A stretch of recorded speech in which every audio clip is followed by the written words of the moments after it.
Alright, welcome to another Unreal stream talking about technical art. This week we're definitely talking about some animations, for sure. And we got Mahmoud. Oh my goodness, it's bad starting here. Ma? Can I just call you Ma? Hello, welcome. And Dave's here. Hey Dave. And Audrey's here. Nice. Got the gang. This is great.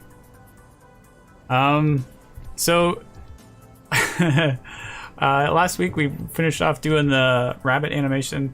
I managed to get it in the editor and it works pretty good. Managed to tweak the animations out.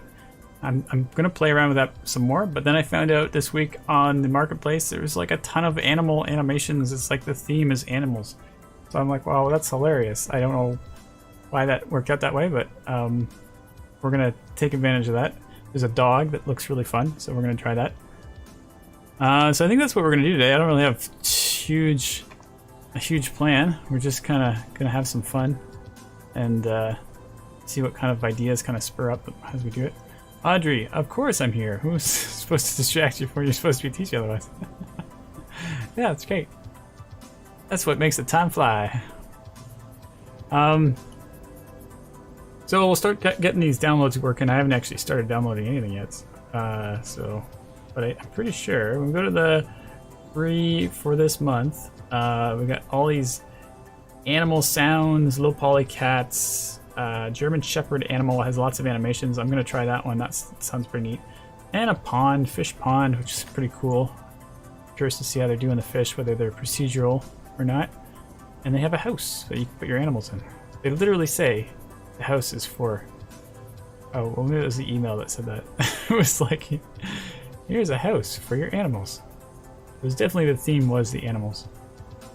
I'm gonna try the dog though. The dog looks pretty cool. It's got 32 animations, and it's even got the cat rigging, which is from 3D Max. I even have 3D Max installed, so you could take a look at some cat rigging. It's been a while since I've used cat rigging, which is kind of funny that it's called cat rigging on a day like today. But I'm also interested to see what else they have in here. I'm kind of hoping there's like a nice blueprint setup, but it may just be a whole bunch of animations. Doesn't seem to be talking about amazing blueprint stuff, so. All animations available with root motion assets. Oh, it's got G for cool. And it comes with the rigs. Ragdoll setup. LODs. Alright, not too bad. I think I'm gonna make a new project so that I'm not messing with an existing one yet. We'll call it Animals.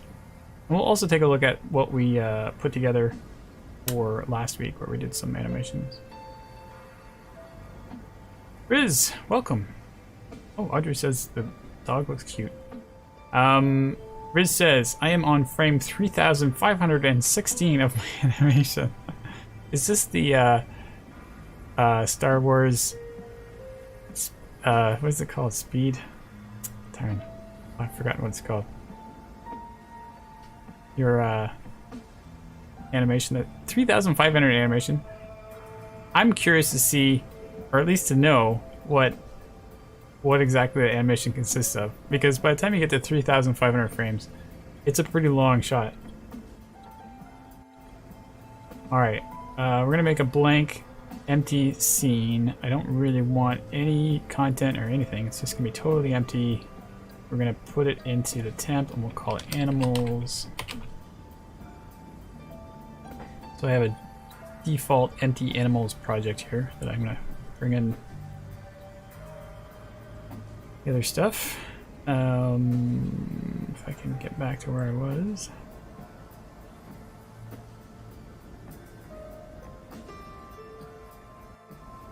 And then we'll marketplace free for the month. Free for the month. And we'll add this to animals.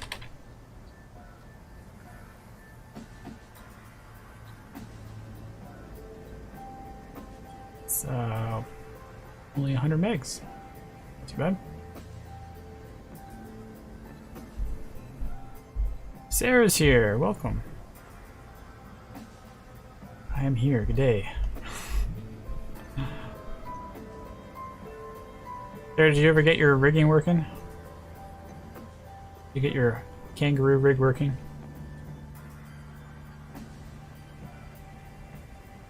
We're going to take a look at this cat rigging.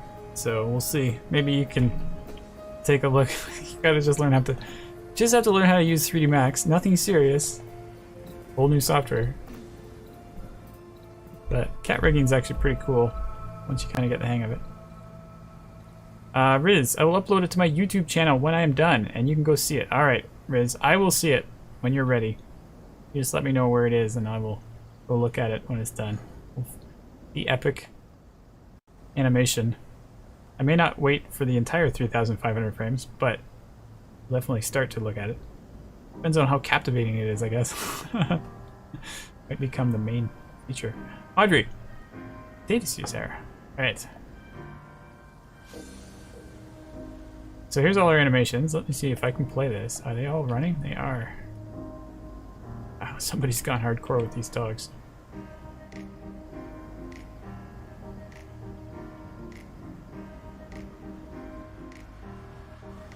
Jeez.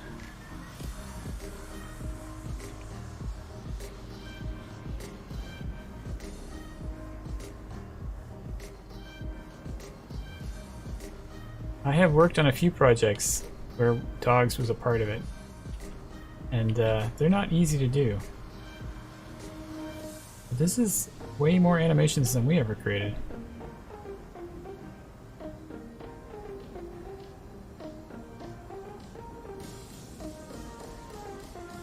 I can kind of tell that they're hand-keyed, just because of that one in particular. No, I guess that's a hit reaction. I mean, they're probably hand-keyed anyways, but it is possible to mocap dogs. But by the time you clean them up, so they make a nice cycle, they're pretty much hand-keyed again.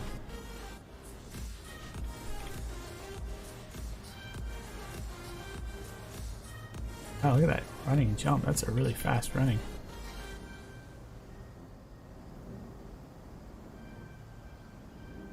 Wow, look how many variations there are. Run and jump attack.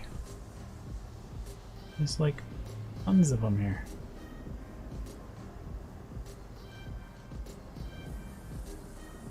Wow, I'm blown away by how many animations there are. Sarah says, rebuilding my mesh only because less polys means less things. Besides, it will be better in my game. Okay.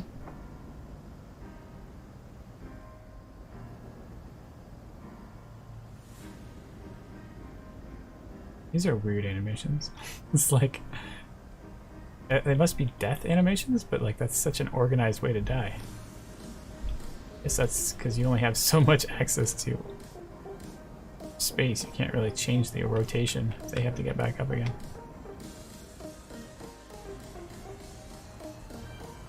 I guess they have a ragdoll system, so you could just ragdoll them.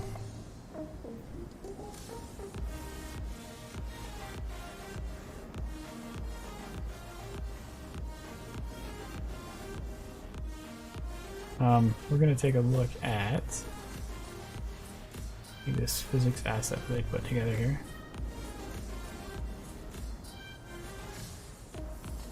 Pretty good. One of the things that we're just looking at now is, well, for the technical art course is, you know, what kind of rigging content we're going to be putting into it. And Ragdoll is one of the things I volunteered to take on, which is great. I'll be creating the Ragdoll content apparently.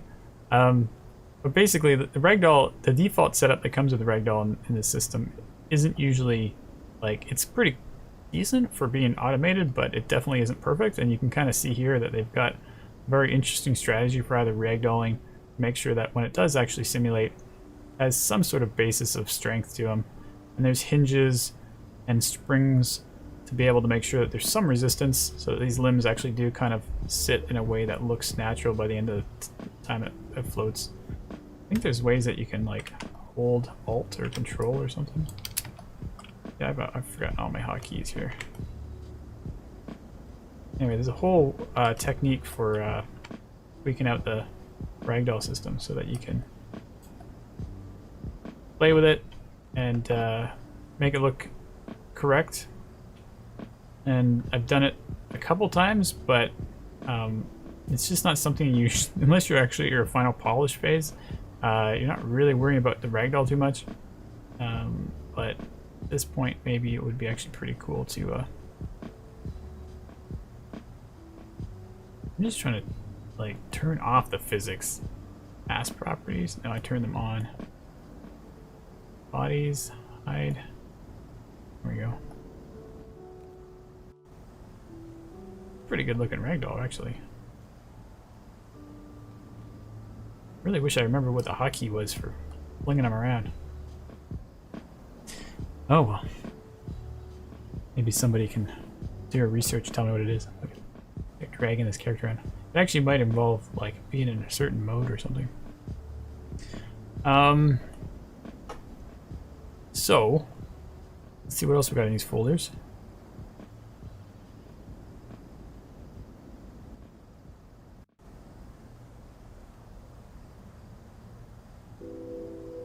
Yeah, so these are actually, there's a fur asset on here. Is there? Wow. Looks like a nice texture. Don't be afraid to borrow. Chord progressions, sounds. I can hear my music. It's talking to me.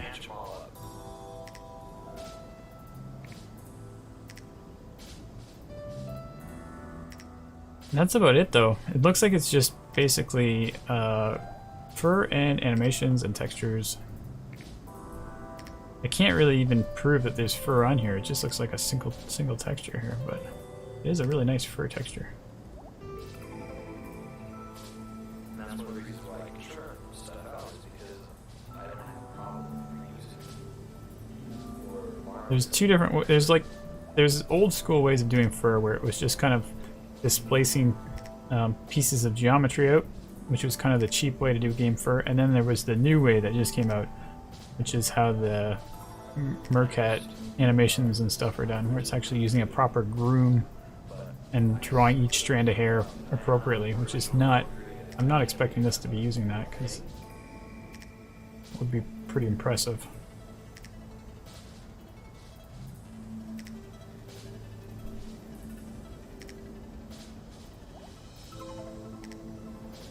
See if there's any, whoa, some interesting dog.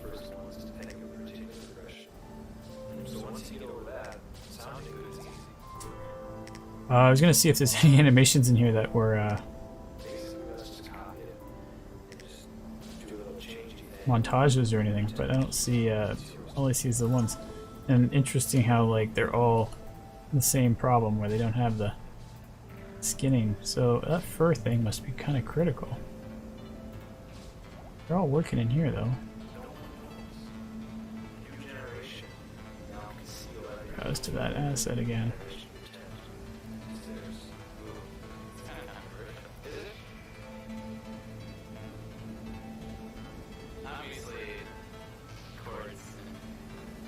Material. Let's go to the material for a sec. Oh, that is a shiny tongue. What is the resolution of this texture? It's a 4K texture.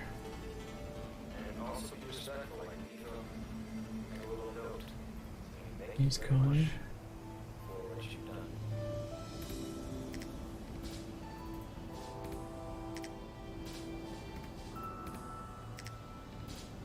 And from what I can tell, it's just a regular material.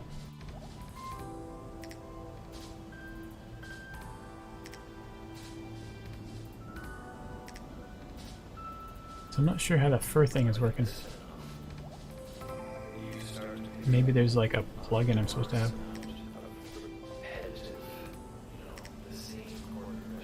Audrey, that's the invisible man's dog. Poor little ball of fur. This little guy, yeah. Somebody skinned a dog and wrapped it around a ball. It's a pretty impressive texture though, really.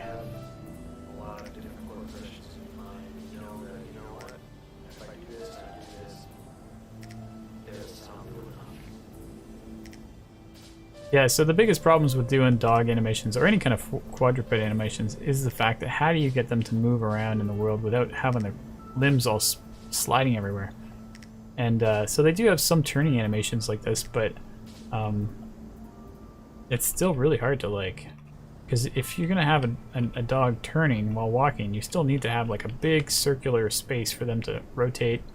And then if they get stuck in a wall, then they gotta back up, or at least, you know, do this pivot rotation, which breaks all the illusion that they are an animal. It's a really complicated problem. And even though they have like a ton of animations here, it's still, there's gonna be some weak points. I'm a bit surprised that they didn't like put together some kind of like semi-intelligent blueprint when you got all these animations here, but these are look at targets, it looks like. He's just looking around at things in the world, I guess. You could have it so it follows you around while it's, you know, laid on top of one of these other animations where they're just sitting there or looking. It could be kind of fun.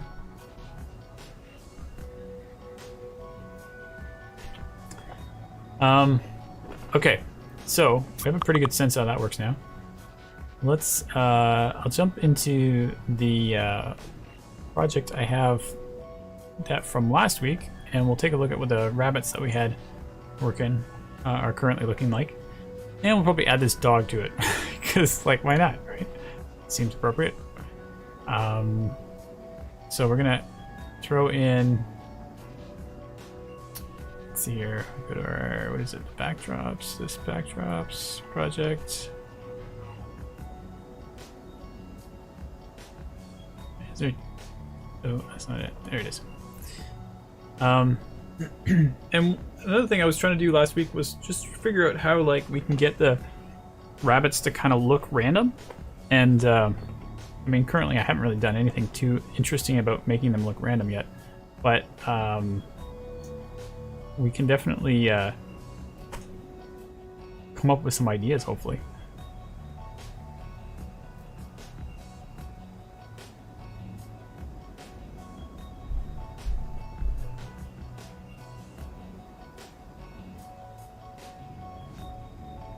Alright, well, so we'll turn on the cinematic here. The bunny hopping cinematic. Oh wait, this is the bunny hopping animation. So backdrop number 3. Turn on the camera. Man, my resolution looks terrible. I'm not sure what that's all about.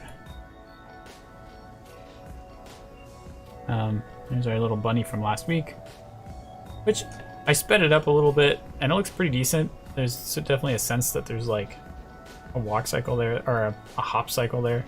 That looks okay. It's a little gimpy though, so it would be kind of nice to like make that feel less gimpy, but it does feel like a rabbit, so there's that sort of rabbit hop thing that feels right. So we have 2 that goes by, and then I believe there's another third one that goes by at the end by themselves. So there's a sense that there's like randomness, but you know, it's, how random is it? It's not really. By the time the loop's over, you're gonna go back to the same thing. I even sat there and took a long time to figure out how to get this one rabbit to like kind of jump just before the other one goes, so it looks like they knocked the other one out of the way. Even though it's just the same animation playing twice. Kind of just a fun little thing. And if you look at the animations that we put together, you know, 2 of them we did right in the stream before I quit. And then the rest of them you can see are just basically loop animation using trans traveling keys. I think if I actually pick the controller,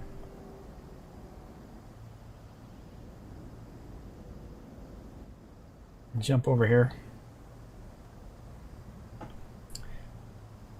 you can see the curve of the animation curve, and in here on the graph editor you can see that the curves are fairly controlled. So they just kind of travel and stop and travel and stop. There's a slight bit of rotation as we're trying to make them look like they're traveling correctly. It isn't super accurate, but kind of does work. And then, you know, I could tweak out the animations and change the speeding a little bit, chiming a little bit.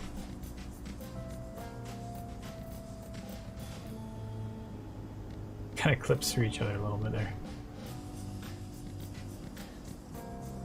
so I don't know, what should we do first? Put the dog in there or fix up these animations? Put the dog in here first, because I think I might change my plan in terms of what I want to do with the rabbits after. And then we'll take a look at those low poly cats, but I don't know if the low poly cats really fit in our scene, so I'm gonna sort of drag this sequence of preparation out of it for a while, and then when we have looking for something to do, we'll go back and take a look at some of the other assets that are available. And I think what I want to do is basically just import that. Well, no, I guess if I go to the marketplace, I can just bring it right into this project. This is the backdrop project. I'll go back to the Epic launcher.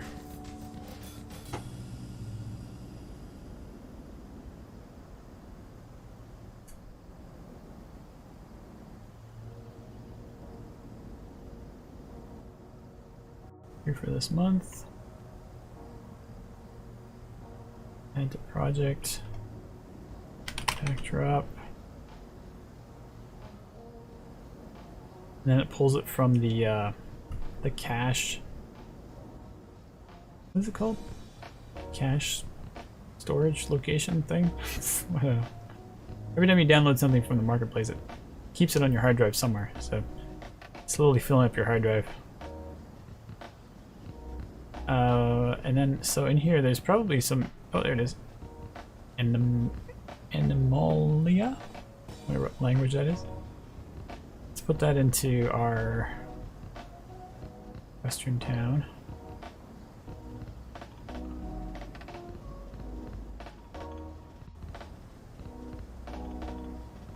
Give it a minute.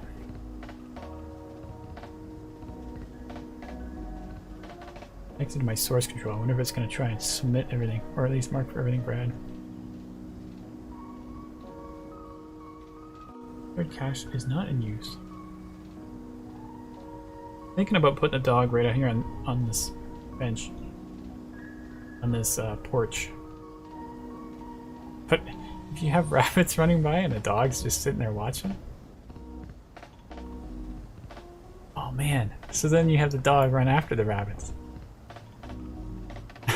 What have I done? What kind of crazy idea is that? Oh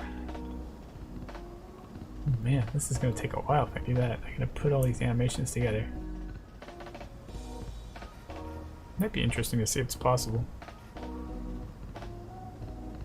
Of course, I don't have like a running animation for the rabbit, so the rabbit will be like never looking scared. It was something I was thinking about maybe animating, so I don't know.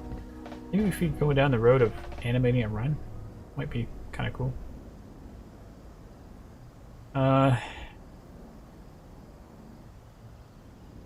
All that work and it didn't actually move the folder.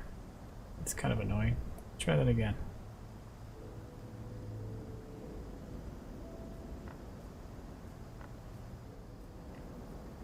Oh, it is here. It's just not. It's only partially moved. Okay. Sometimes that happens. It'll correct itself eventually. I may have to restart. Get this sorted out before I get too deep into it. Hey Eddie! Hey, welcome. Hi Simon, does the dog come from a system you can just give him a tag to chase? Wow, no. He does not have any logic at all. He is just a bunch of animations and mesh and shaders and everything. So it's not nearly as interesting. I'm gonna run the fix up redirectors. See if that did anything. No, still got a bunch of files in here. A bunch of empty folders. I just delete this. Failed. Well, Whatever. I'll just leave it. Come back to it later. It's possible that this has redirectors in it, but it's also possible that it's just that's actually some files that move over. I'm gonna submit the dog into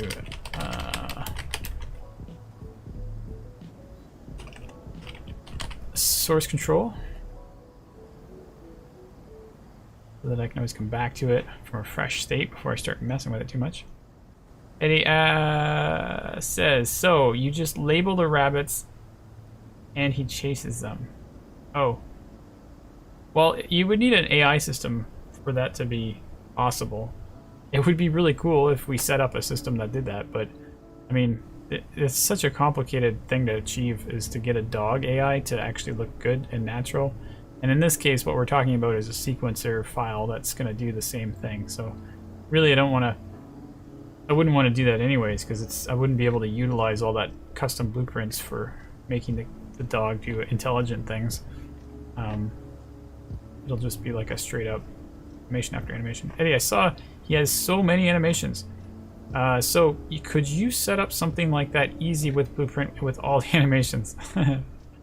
Guess I answered that before you, before I realized you asked it.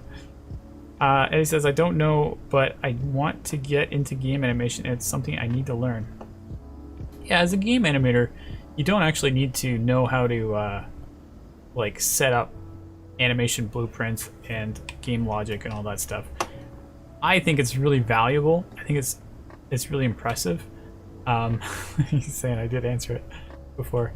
And as a technical artist, I think there's like this is a really cool opportunity for somebody to get good at. Back in the day, it's always been kind of done with animation programmers who sort through this, and designers and game logic programmers and all this stuff. So it's not necessarily how it has to be anymore, because you can do all this stuff in blueprints, but it doesn't make it any easier, because you still have to come up with some crazy logic to get these things to work. If you just wanted the dog to like stand and then when he moves he walks, that is pretty easy to do. You just put that in a blend space and get them to move around. Like as a player character, you could make it into a dog. But when you get into like the dog needs to follow things, and they need to turn corners accurately, and they need to like jump up on things and jump down from things, and like then it just keeps getting harder and harder and harder to get one that doesn't look clearly not real. Eddie says, don't you need to be able to test your animations in game? Yeah, so testing animations in game, I mean, again, it depends on the context, right? So if you're dealing with a character that is doing a lot of complex game stuff, then yeah, like if you're fighting a dog and you have to worry about the dog combat, then the dog combat has to be in place so that you can actually see if your animations are making sense or timed out right. And that's where being a tech-savvy kind of animator is really handy, because now you're not only able to animate it and put it in the game, but you're able to see it, preview it, and then go in there and potentially even make some adjustments and tweaks to the values and numbers so that it fits more appropriately. And I think that's where the true value is. The actual entire setup would be a very major core gameplay element, and it would be, assigned a huge amount of time, budget, and risk management to make sure that you can actually achieve an animal movement that looks believable. So it wouldn't just be like, oh, animator, can you go and get this character to look good? Like that would be unrealistic, unless you're in a small project. And then it's like, well, we don't have anyone else to choose from, so can you do it?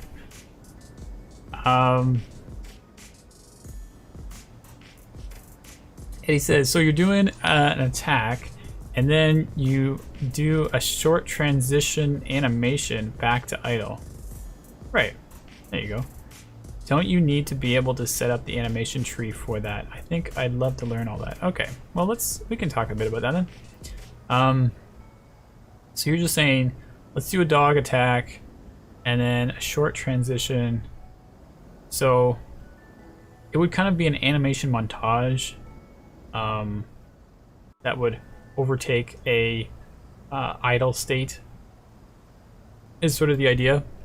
If you wanted an animation tree, they have this flow graph system, but it only makes sense if you're really going from one particular type of state to another. So if you're like I'm walking mode to I'm not even in running mode, but like I'm crouch mode, and now you're crawling around in crouches, and all your movements are all now based on crouch positions, then you would be going from one state to another state.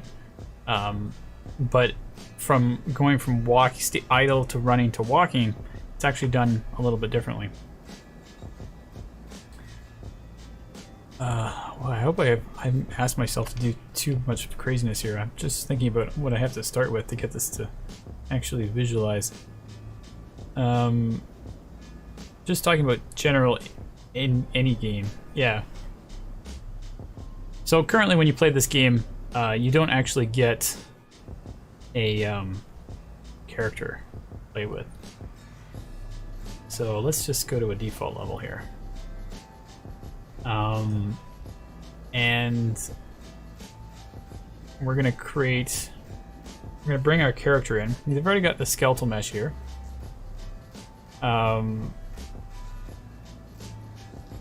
So we bring in our skeletal mesh of our dog, and then the skeletal mesh needs an animation blueprint for it to drive these animations. We have all these animations here, but we need an animation blueprint to be able to decide what animation we want to play. Inside of the skeletal mesh itself is just information about the geometry. So if we take that skeletal mesh and we go to create animation blueprint, we'll have another asset.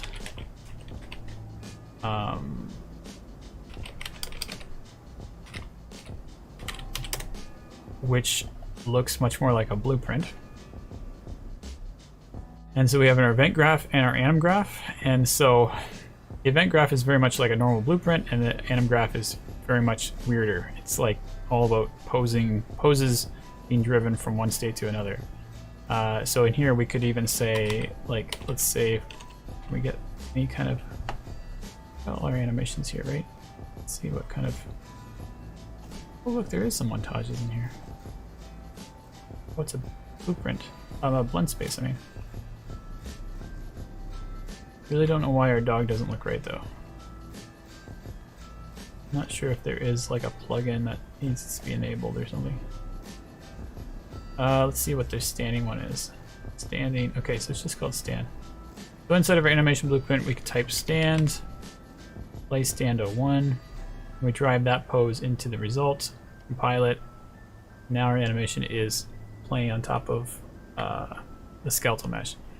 So if we drag, just with that animation blueprint, our character can use, oops, under details, animation blueprint German Shepherd. When we play, the character will actually play that animation while it's in the game. So that's the real basic state.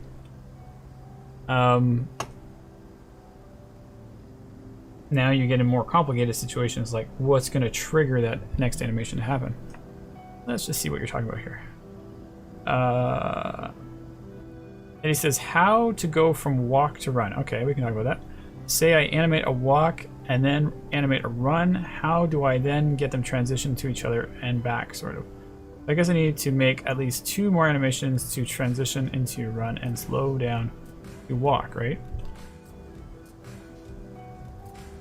Yeah, so what the tool that they have here for that kind of thing is just a blend space. So you go to the main character and you go create blend space. So there's blend space 2D and blend space 1D. In this case, we're just gonna do 1D because it's like super basic, which is great. Blend space.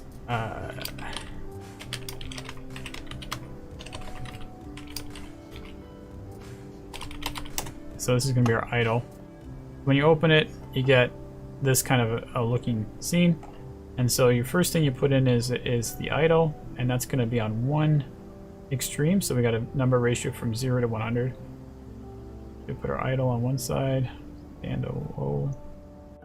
And then if we have like, we have our walk, so you put the walk in the middle. Then we have our sprint on the other extreme. So just by doing that, it's ridiculous. Let's see what the skeleton looks like. There we go. You can already blend by holding shift, by just going from idle, and then we blend to our walk, and then we blend to our sprint. And they've done a nice job of making sure that when they animated this, the transitions are going to be fairly clean. You're not going to get like a weird hiccup too much between the transitions, so seems like it worked out pretty good. Oh, and there's a run as well, so let's put the run in between. And then what else do I got here? A trot? No. Sprint? Sneak? Oh, a sneak. Oh yeah. See, a sneak might be a different state. That would be an excuse for a different state. Oh, a trot. Here we go. Trot, walk. Oh, I think a trot goes before the walk. I don't know my terminology here. I mean, after a walk, I guess. Where did our walk go here? Alright,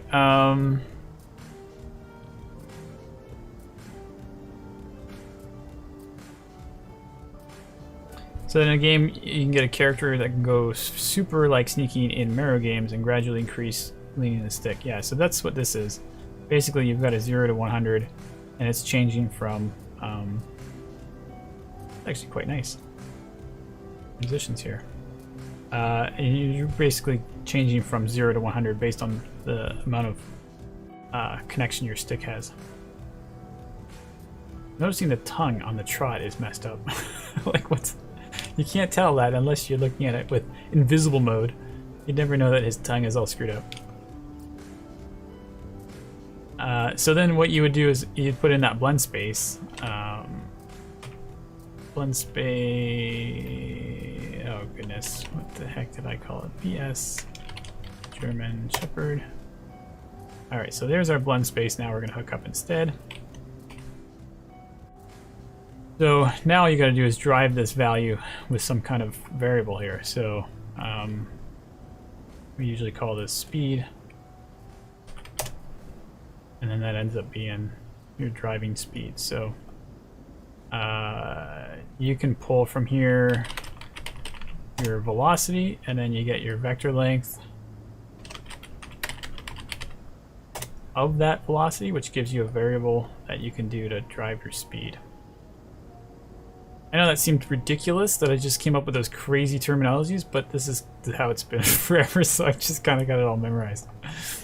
But yeah, that's usually how it works. And then you get your speed, and then that speed will drive. Now the problem is your speed is going to be based on your max walk speed, and we haven't even talked about how to do that yet, but it might be more than 100, so this range might have to change between 0 to 100 to 0 to whatever your max walk speed is, so that you actually hit the whole range properly. Eddie says, that's not that hard then. Yeah, it's not. It's Unreal 4 came out with blend space stuff, and I'm like, oh, that's so cool. Like, as an animator, it's like, yeah, I can totally do this and test out my stuff. Is this a hand key dog or a mocap one? I'm pretty sure it's hand keyed because it's really hard to mocap a dog without like having noise and all this stuff. And these ones are pretty clean. So, but they're nicely done. I'm definitely not gonna discredit it either one way or another. Mocapping a dog is totally possible, but it's just really hard to get a dog to do a walk cycle, like, and say, okay, do it very carefully in one direction. So usually that stuff gets all hand keyed. But if you wanted a cinematic where you have like, okay, you're walking next to your dog and the dog's gonna run over here and stop and sniff something and then run away. If you can get a dog to do that in a whole cinematic sequence, man, that would be like so much better than trying to animate all that. It's so much easier.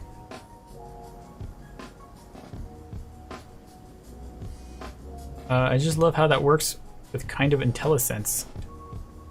IntelliSense. I'm not sure if that's a reference to something I'm supposed to be getting or whether that's just intuitive workflows.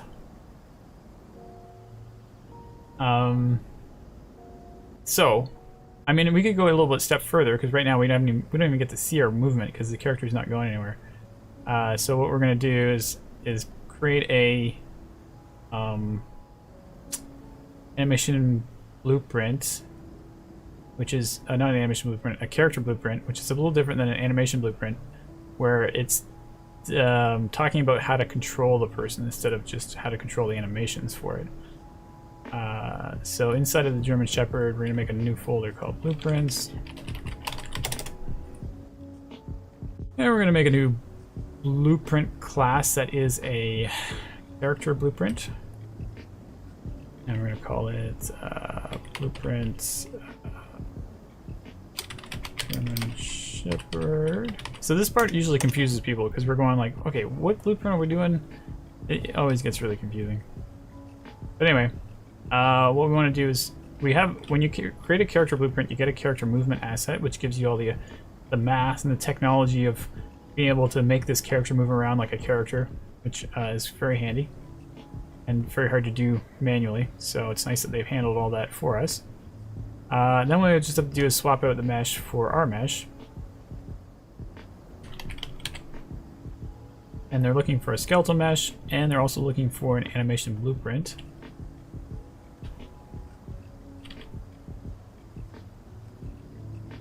So we throw in our animation blueprint with our mesh, and then we just take this dude and rotate him down here, the ground.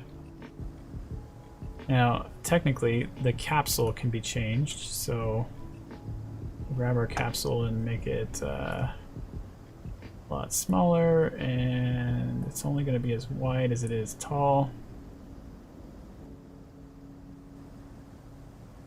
And so the dog has to be at a point where the collision is just the same height as the feet, so they don't actually hover above the ground or cut through the ground.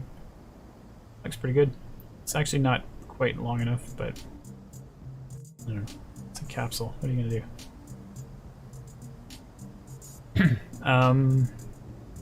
And let's see what I'm missing here. He says that's what it's called when you code in Visual Studio. Oh, I know what you're talking about. Yeah. Intelligence sets. You get code completions. So you just have to type in the first part of it, and it'll give you all the options that function offers. Like if you type, oh, sure you're gonna say it. Like if you start typing a line of code, and you get suggestions to choose from, or even the ability to press tab to complete the whole code snippet for you. Yeah, I use. I'm not doing C++ coding, so I'm not using Visual Studio for anything. In fact, I'm using a whole different program for most of the stuff I'm working on these days. But it doesn't do IntelliSense, so I'm like, I know that feature is really handy, but I don't have that ability to do it, so I kind of forget that it even is a thing. So we have our character, and nice to know that you're savvy with Visual Studio there, Eddie. That's kind of cool. I hate coding without IntelliSense, as you have known. Have to know every command. Yeah, exactly. I mean, unless you're writing these functions yourself, you just don't know what the heck it's capable of doing. So you're just constantly like, all right, what did that function do? And I'm sure you call it something other than function. I forget what the other terminology is. All right, so here's our event graph. Geez, how are we gonna make this character move? I have to put on all this functionality here. This is where it gets complicated because you gotta like do the whole movement. And I forget how to do this because I don't do it very much. Maybe we can just steal it from something. Or what if can we just drive the character forward? I mean, there's a whole concept of could we put some sort of intelligence movement on it if we wanted to, but I don't know. Maybe what we can do is just steal. Do we have a mannequin in here or something we can just swap out?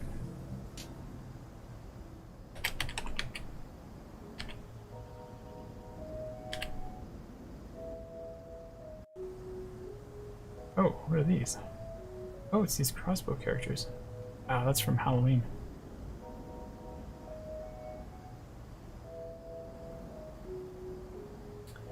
Oh boy, this is where I got stuck.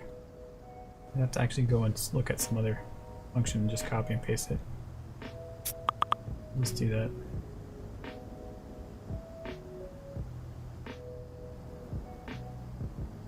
Alright, so it says you need the whole code library to work you're working with. You need to know the whole code library to work with that you're working with. Yeah, no, you're totally right. And if you're working on some pretty complex stuff like Unreal Engine, then I don't know how exactly you're supposed to have that all memorized.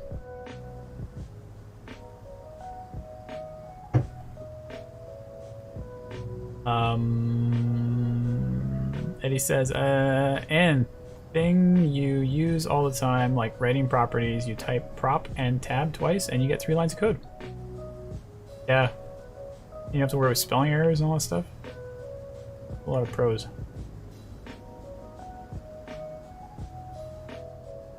I'm gonna go and look at one of these default ones. I guess we could just do this one. And I'm literally just gonna copy paste the code from one blueprint to the other. Eddie hasn't coded since May 2019. Wow.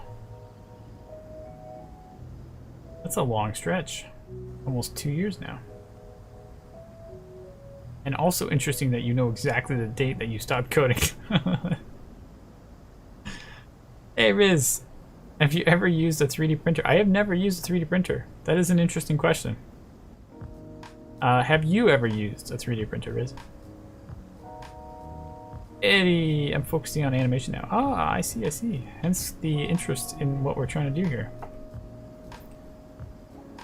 You graduated then.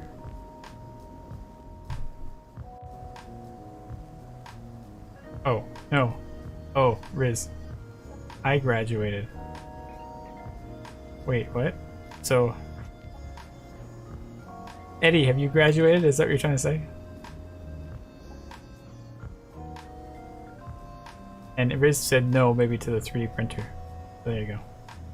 Hopefully I'm not getting too much of a delay here on my responses, because I'm trying my best to keep on top of that conversation. Alright, so here we have some characters. Let's see if I can find the mannequin character blueprint. I hope I opened the right asset here.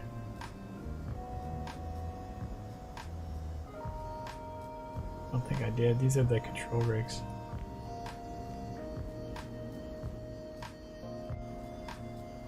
Alright.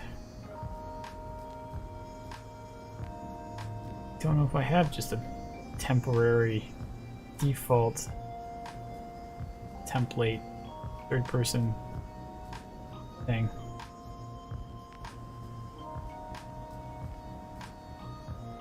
It's kind of crazy.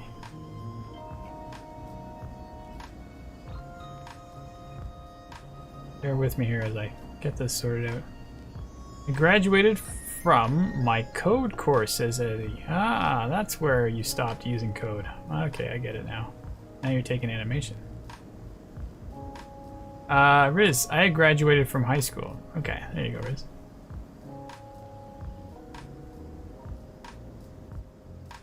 Third person.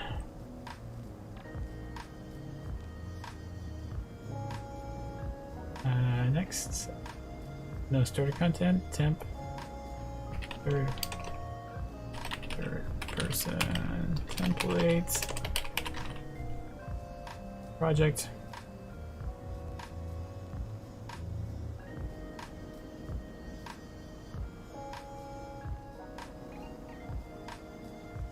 Alright, third person blueprint, here we go. Event graph, this is what I need right here. Basically it's got the connections of inputs from custom inputs, and then it's driving the pitch and yaw and also the movement, add movement right and forward. So you can just take this, Control C, jump to an entirely different project, jump into your other blueprint here, open the full blueprint, and then hit Control V, and it all shows up. It's quite easy.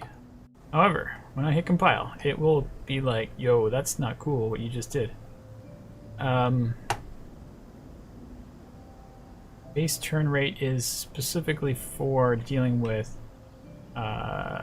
like controller input as opposed to mouse input. I think you can just drive it straight in. Well, whatever. We'll just remote to variable. So they become real variables in my project here. And these ones are all looking for like different kinds of. Oh, here, wait. This is the access turn rate. Let's just get rid of those. I don't have to worry about them. Here's our mouse input, yaw, and pitch. Controller pitch. I need to make those ones. Here's a jump, which maybe we'll hold the jump in there because that might be kind of fun. Touch input. I am not going to be using touch input, so we'll get rid of that. This is movement input, and press R to do VR stuff, which I'm not going to bother with that either. So there's a few things I do have to add is movement right, movement forward. So we're going to go to our project settings and input and add in some axis mappings here, which is where we can make these things. And so we've got, oh, I should have maybe just copied the, could just copy the ini file from the other one, and I would just have it. I think of all the reasons why this is, I don't know, I'll just do it for real. Move forward. I gotta make sure the syntax is right. Oh, and also, Riz says, I have taken college courses in graphics and design and 3D animation at Kowloon Community College. Eddie says, as you might remember, I have a game dev education and didn't manage to get into games. So I thought I'd try another route into the business, net C# code. Oh, you took a game developer course and then you took a C# code course. Now you're taking a animation course, or at least you're pursuing animation. So this is like visual scripting, right?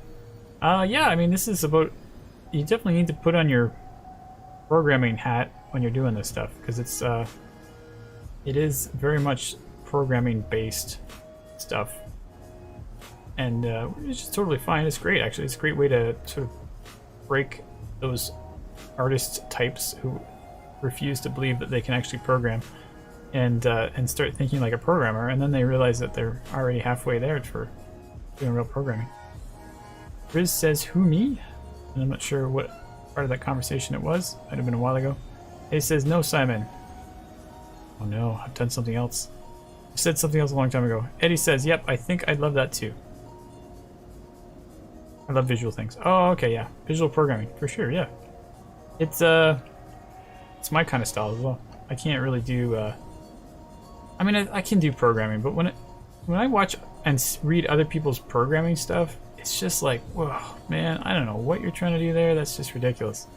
And like they put in like this really efficient code that's super hard to read, and I'm like, wow, it's taking me forever to get my brain wrapped around what it is that you're just trying to do here.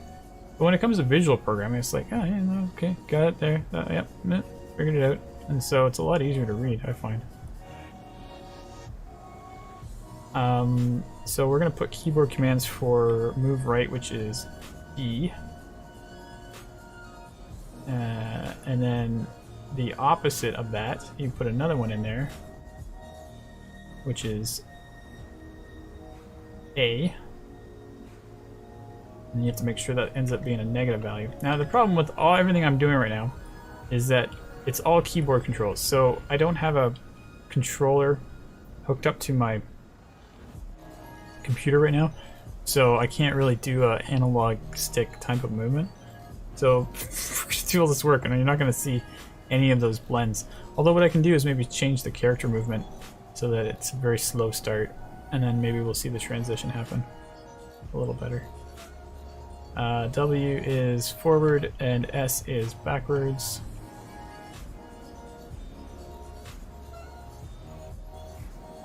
Make that a negative value as well.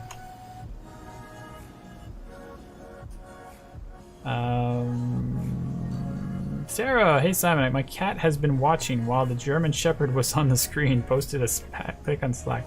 That's hilarious. That's great.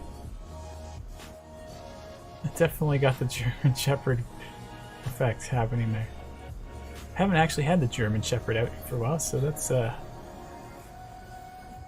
pretty hilarious. Nice capture.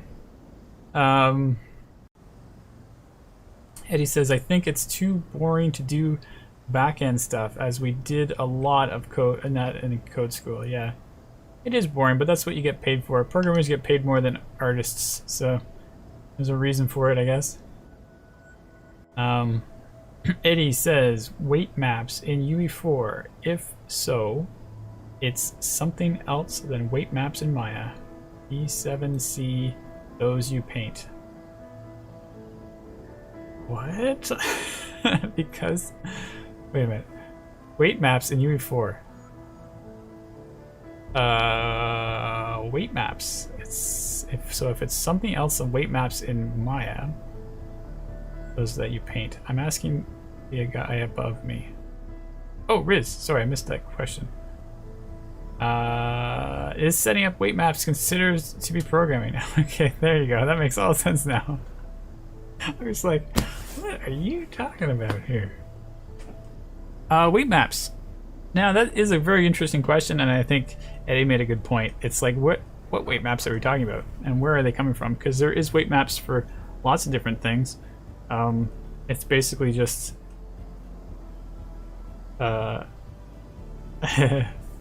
it's just basically a black and white info of whether it should be on or off. And you can use it for skinning, but you can also use it for like landscaping, height maps and stuff, and which is nice. Although they usually call it height maps, not weight maps. Alright, so we've got the forward and backward. I'm just going to throw in the mouse ones as well, which is, I think, over here. Turn. And look up. And we're going to do mouse on the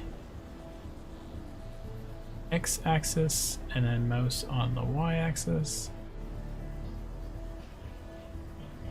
and we compile, fix some stuff. Oh, we still gotta do jump. So jump is an action mapping, not a axis mapping, because it's just a single bump instead of a, look, we have some action mappings already here. It's like a click, it's not like an analog time change. So I'm gonna make it spacebar.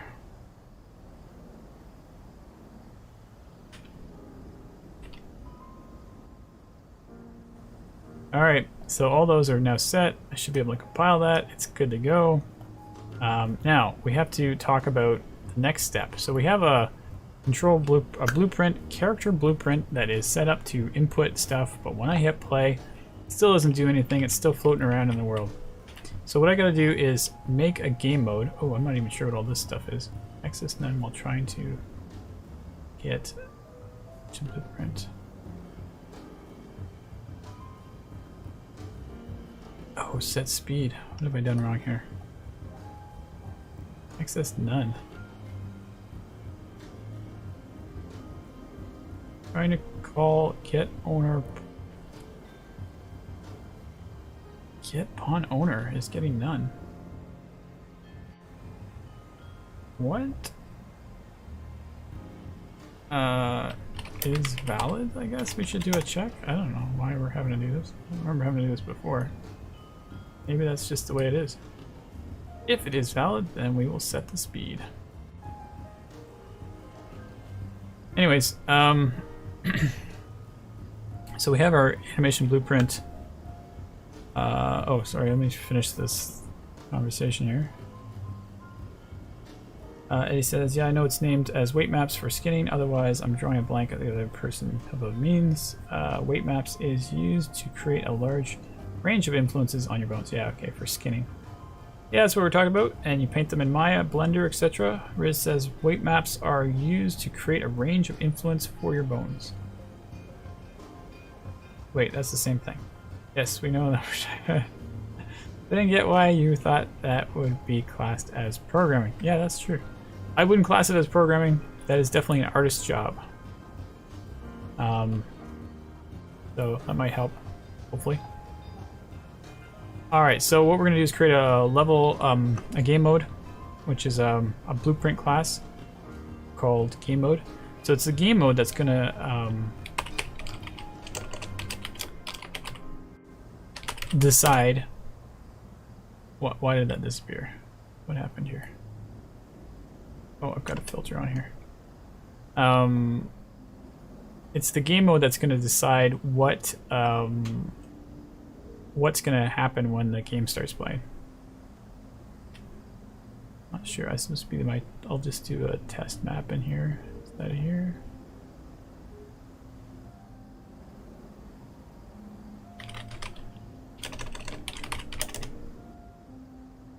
Oh, I already have a folder called maps. How hilarious.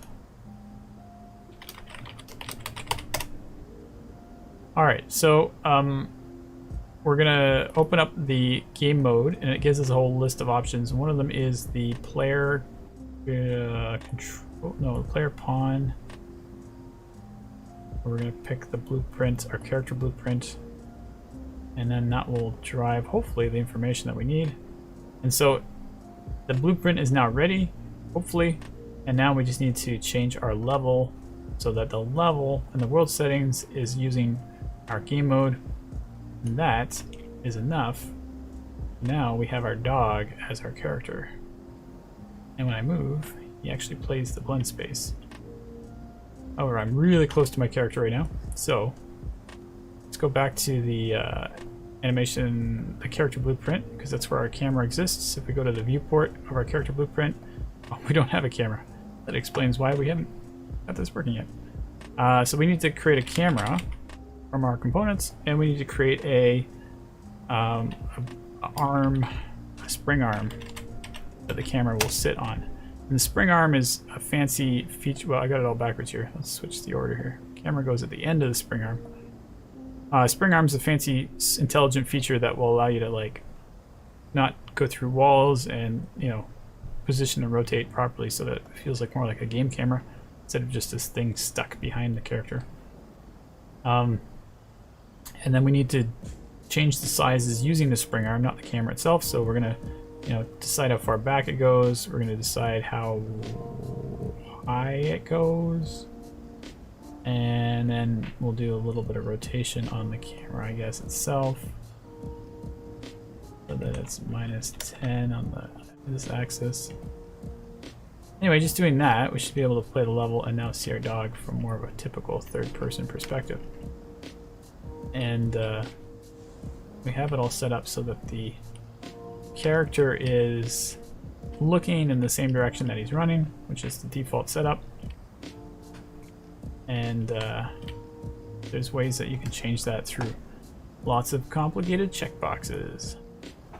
There's like multiple checkboxes all over the place for this. Let me get to that in a sec though. Eddie says, I think I will try to get my run cycle into UE4 or Unity next. You can adjust all that at runtime too, right? So that when you see what you're actually doing. Not really at runtime, but I mean, kind of. I mean, you're definitely inside of the like blend space editor. You can be changing stuff at runtime, but like when you're actually playing the game, you have to keep stopping. If you hit F8 inside of Unreal, you can be inside of a game and then hit F8. And now you're kind of back into the editor, and you can make changes. It's possible that we can make changes to the animation, but I don't know. You still have to keep hitting F8 to get back into interactive mode. I don't usually work that way, but that might be a solution. What I want to do now is look at the checkboxes that I was talking about. So, you see, all that stuff was grayed out while I was playing anyway, so I couldn't even edit things that I wanted to. What am I trying to do here? BP, the character blueprint component at the very top has some checkboxes like controller, use controller rotation yaw, which if you turn that off, you get no longer the ability to look around. And if you turn on, what is it now? And if you go to the mesh, or is it the character blueprint or character movement?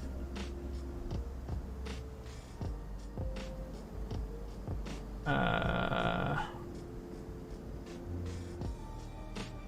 always forget where this is.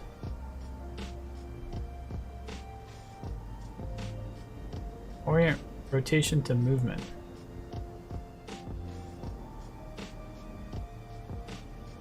Now the camera is moving based on whatever the direction of the character is. Still not what I was wanting to do. I'm never gonna get it figured out. It's 3 checkboxes, I'm pretty sure.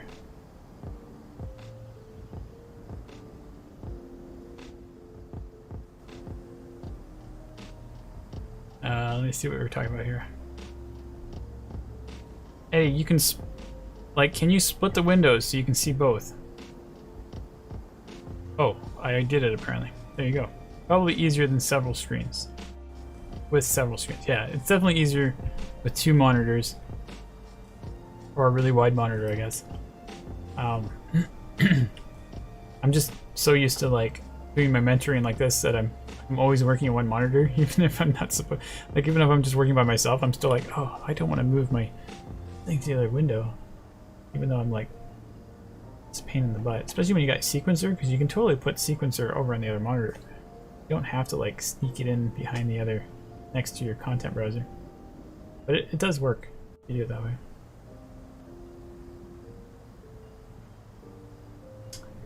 Anyway, all I was trying to do is make it so that the character can run around in different angles, and you can see the character from different angles. I may just be oh, I know. What if I have that turned off and the other one turned on? Then what happens here? No, I can move around just like before.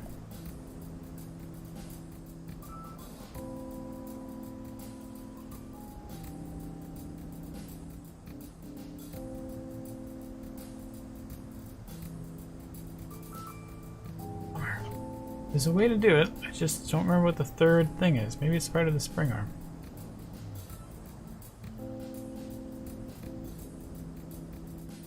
Inherit yaw, inherit pitch.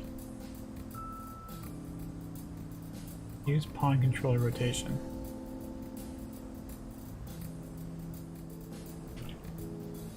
Alright, maybe I was just supposed to put these on here.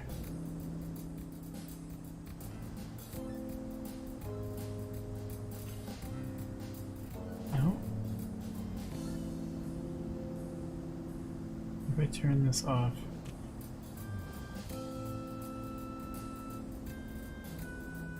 There we go. Did you follow what I just did there? I made 30. Oh, and also my monitor, my view is probably right in front of the thing that you're using to see what I'm doing here. So that was 3 checkboxes. I turned this one off. Went to the spring arm.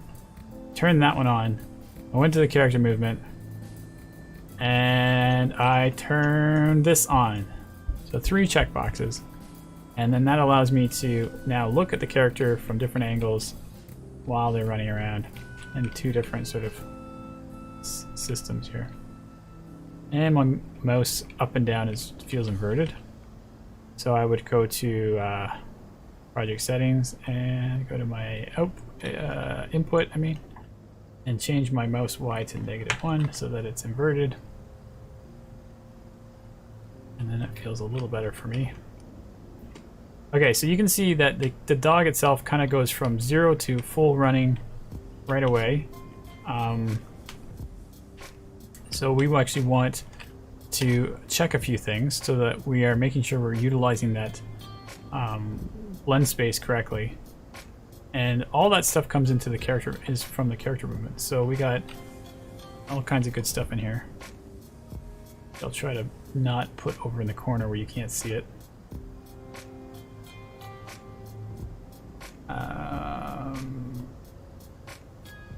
I think having a really wide one is nice, but I know Gene Dennis has that. Us has that set up. Really wide monitors. So he can have Maya GE. It's GE references. Game editor. Video side by side. He swears by it. If you're doing a stream with an ultra wide monitor, wouldn't that be an ultra wide resolution though? I mean, I'm just assuming. Oh, graph editor.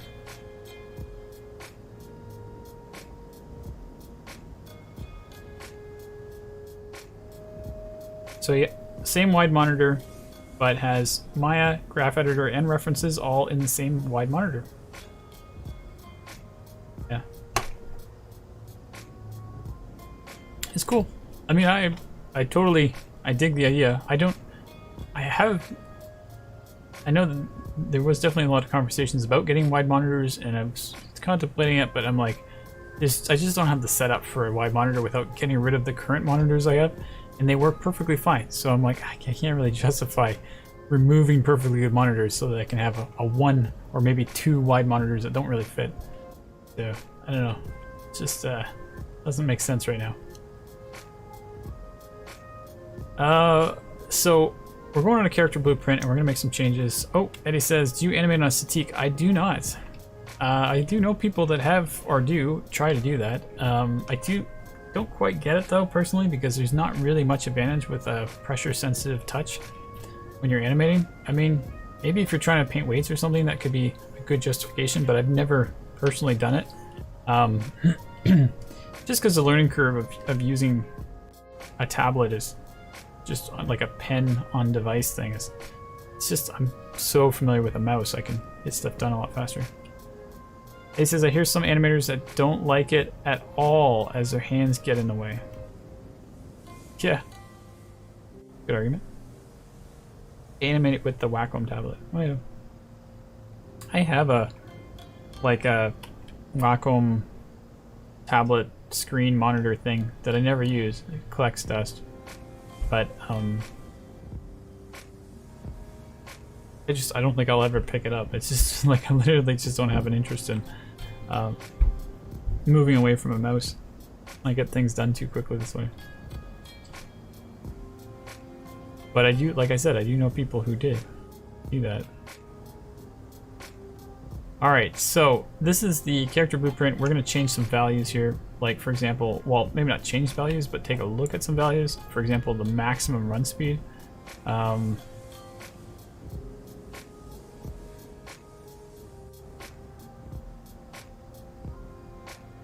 Max walk speed is 600.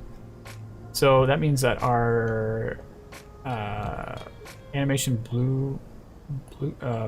blend space needs to be 600 as well.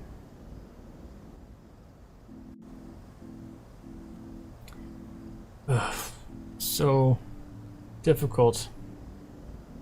Find blend space. There it is.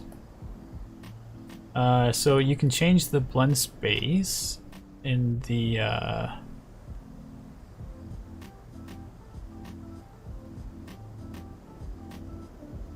wow, why does that look totally different than I remember? Horizontal axis, here we go. 600 is instead of 100, and they added a feature that lets you, it automatically fixes it for you, so that's pretty handy. So by doing that, your blend space should match the speed of your velocity, which is your direction. We should get a little bit better of a result here, where the dog run sequences align to the actual speeds, and we should be able to like properly see the differences between the different cycles. As you can see, I've just got on and off here. because I'm using a keyboard, which kind of blows that whole all that fanciness. So in theory, you could now say, well, let's make the max walk speed 300, half of that height, and now the dog will only be able to go half the speed, which means it'll only see half the animations. But it will still line up based on, you know, its relative differences. The other thing you can do is change the what was I gonna say? Oh, the speed that it accelerates with. So there's like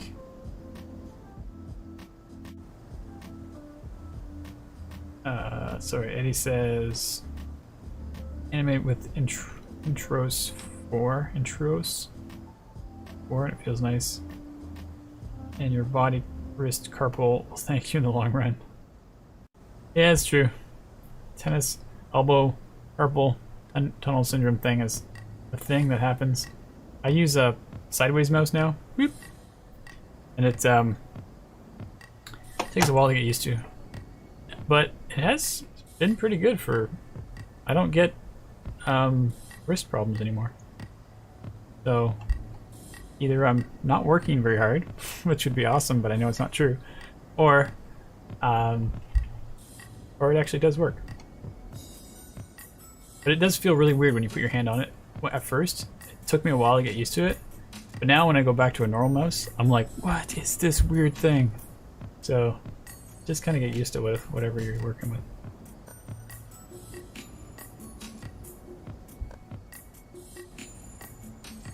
Let's see if I can find some of these things I'm supposed to be doing here.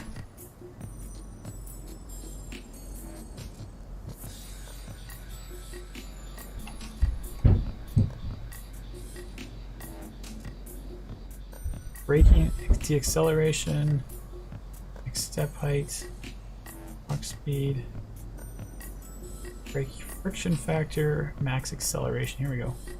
So we put this way down to like 500. Now the acceleration should be a lot slower. So we start to see some of those animations as it transitions, which would make sense if you're a dog and you're trying to go fast. It's going to take a little bit to get to that speed. And the same thing could happen with the stopping, which is your, oh my goodness, braking friction factor is something else. Mass, walking, swimming, max walk speed, the acceleration. So put that to 500. And this one kind of ruins your feeling of control because you're like, oh no, I didn't actually do the right one here. This is complicated because it starts to involve other factors here. So we got braking, deceleration, walking, and then there's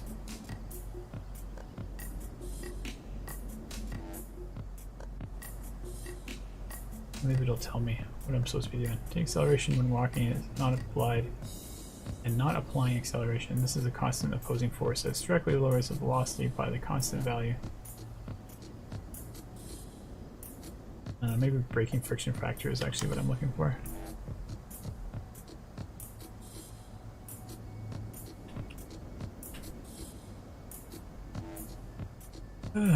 Nope, not it. Oh, there's a swimming animation too. I'll bet. Oh, we're just maybe talking about the mouse. Swimming animation does exist. There is a swimming state that you can put the character into. It's just grab the character movement component and you can say set movement state, movement mode, and you can switch it into like swimming and stuff.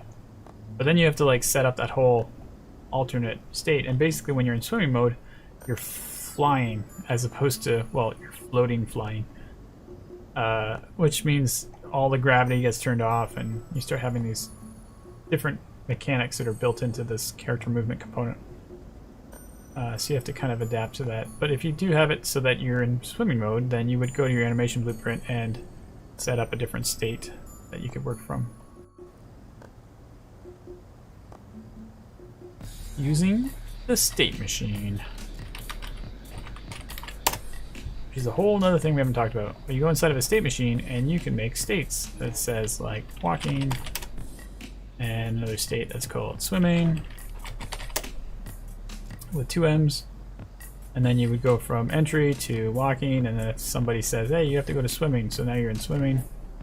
So all this stuff exists as well, but we're just not using it right now.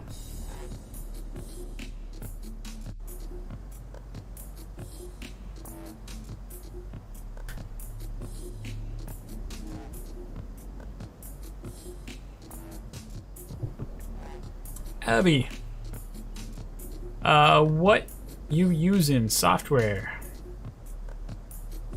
Editor. Eddie says it's an editor thing. I just read it, so I thought he had one.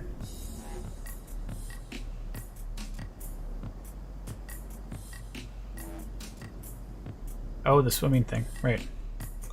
And a UE4 is the answer. Unreal Editor 4 is what we're using right now. Like, that's pretty much what the stream's about. We're always trying to like talk about real-time technical art with Unreal. And so today, one of the free assets that came with Unreal with the marketplace is a free dog asset. This guy. And he's got lots of animations. So now we've kind of put it into a gameplay state so you can actually run around with him. But that's about it. It's not gonna get too much more interesting than that. We're gonna probably switch our topic soon. I think we're definitely seeing the friction factor a little bit better here. Let's bring it way down. 0.1. Let's see if this matters. There we go.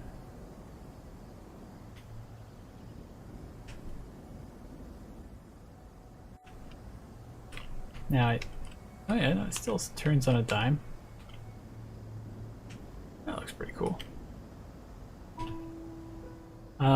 Okay, so Eddie says could learn a ton fiddling with him. This would be the dog. Oh, he's cool free. He's free cool. He's free. Oh, you didn't know that he was free. Sorry, I'm not figuring out where you're going with this one. He's cool free. Let me show you. So this month there was lots of assets.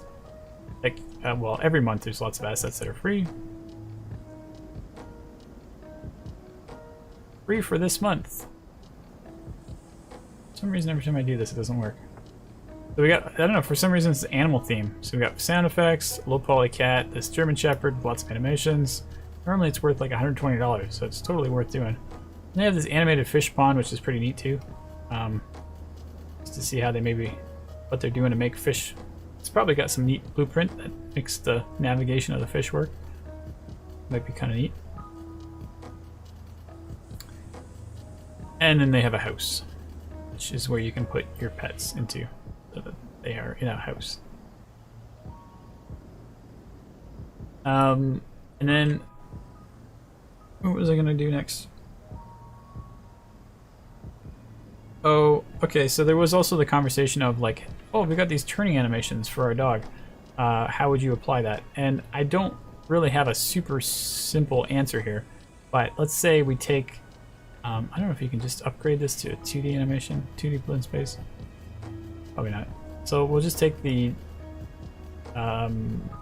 skeletal mesh, and we're gonna do a blend space that it is 2D, which is kind of like the default one. I should probably call it 2D blend space.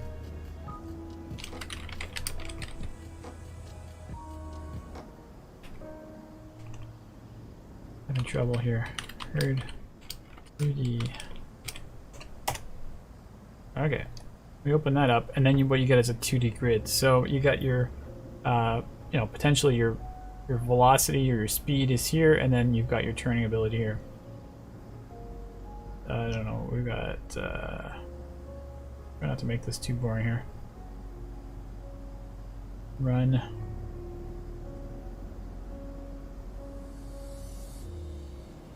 So walk left. Walk right. Almost feel like technically we should probably be idling. Oh, I didn't put my idle in yet. Stand O. The idle's down here. And then we have Dave says, I've been playing with the fish one. It's really simple to use. Oh, okay, cool. Is it a good thing to check out? Does it have a lot of interesting things to look at? Or is it just really simple? OT. 0T? Is that a positive or a negative? Can't quite figure that out.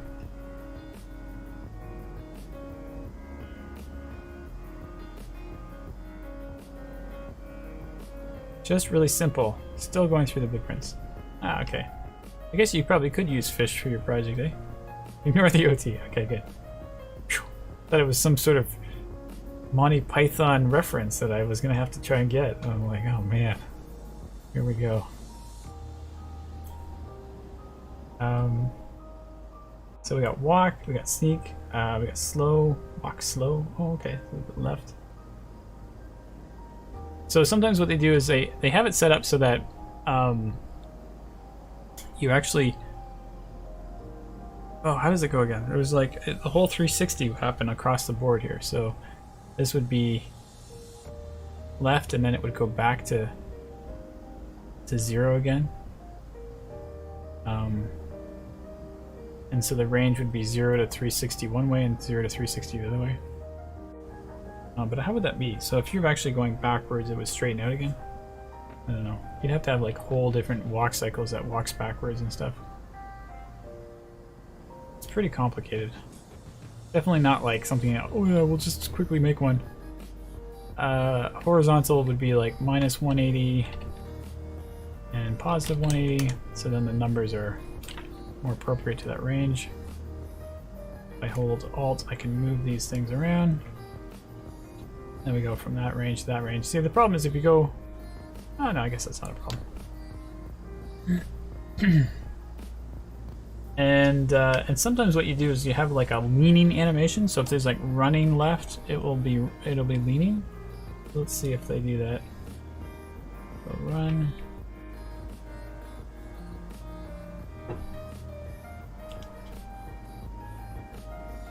And then run right. Yeah, it's a little bit of leaning here.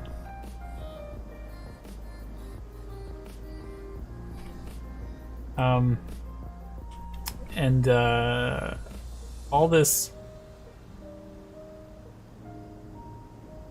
Oh, positive would be 600. So the next trick is, how do you determine whether the character is turning or not, and where are you going to get that information from? So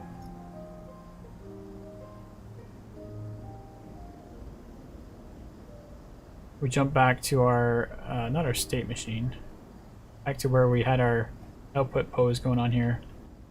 And we can put in our 2D one now. It has 2 inputs.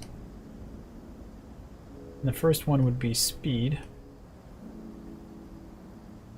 But the second one is the tricky one. Eddie says, I thought I saw a crouch in there too. Yeah, there is some kind of crouch animation, isn't there? It's kind of like a...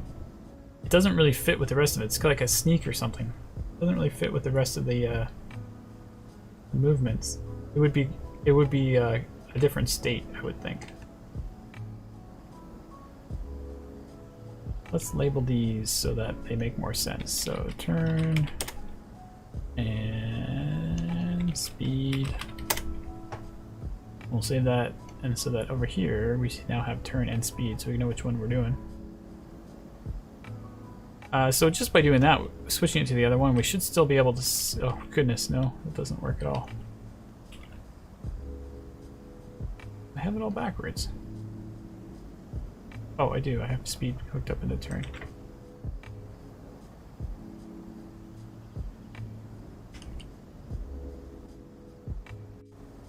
That's weird. I think I matched it to 600. I don't know why it's all like totally off.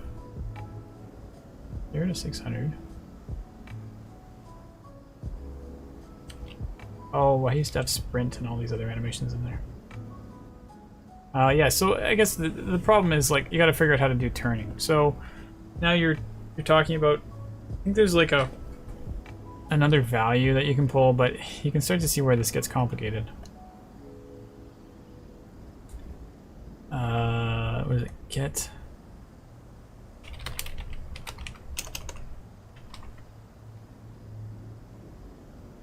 actor right vector.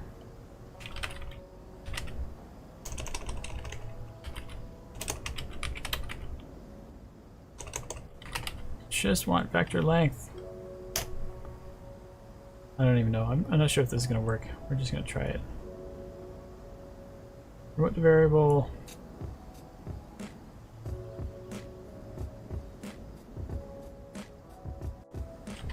Turning. Then we'll go back to the anim graph and bring in our turning. Bring that in here. See what happens.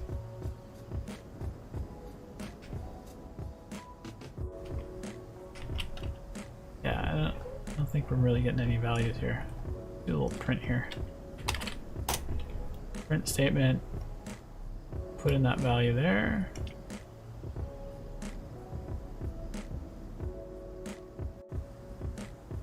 Nothing. So, more complicated than this. Oh, it says get actor right vector. I thought it said get right velocity or something. I don't know, there's another way to do like a vector length that's like right vector or something, but I forget how to do it. I'm not even sure if it's really what we're looking for, but maybe it is. It's possible.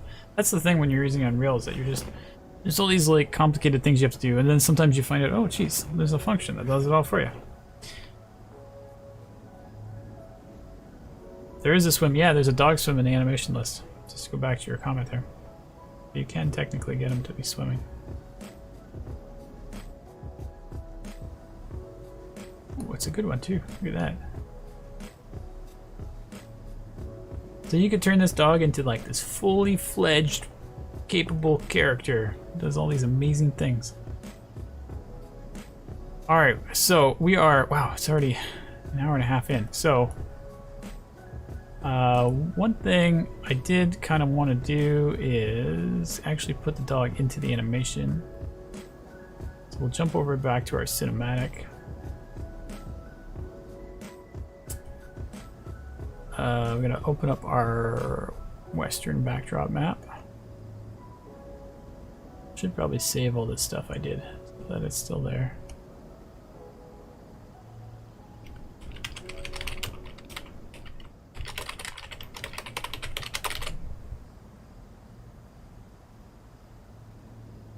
Failed to check in files.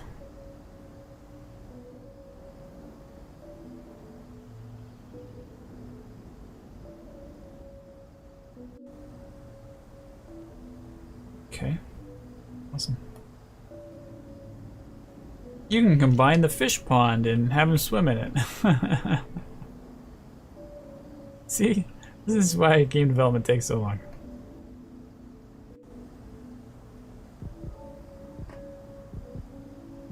Let's see.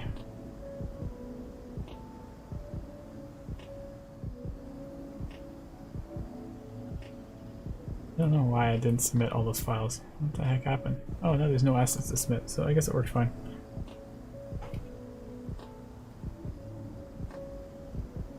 Grab our scene. See what our camera looks like. Oh, I guess we should put the dog right here.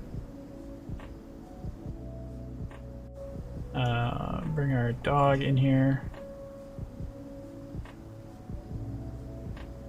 I might have to make another sub asset for it, or maybe we'll just put it inside of this one. Yeah, we'll put it in here. That makes sense. Oh no, wait, because the dog will be doing the same thing. No, let's not put it in there. Change my mind on that one. Make a new animation level sequence. We're gonna call this dog animation, and We're gonna bring our dog into just the skeletal mesh.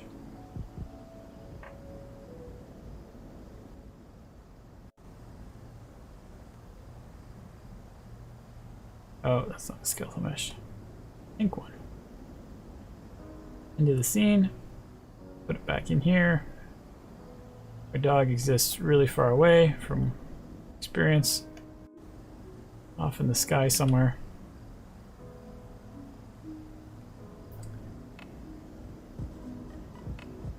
So we're gonna try and get him to go back over to our island here.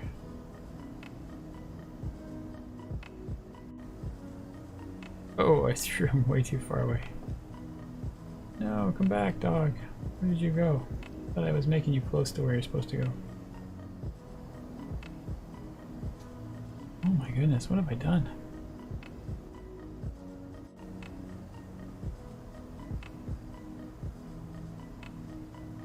Nothing like not having the ability to see a 3D object to totally screw with your mind in terms of where things are.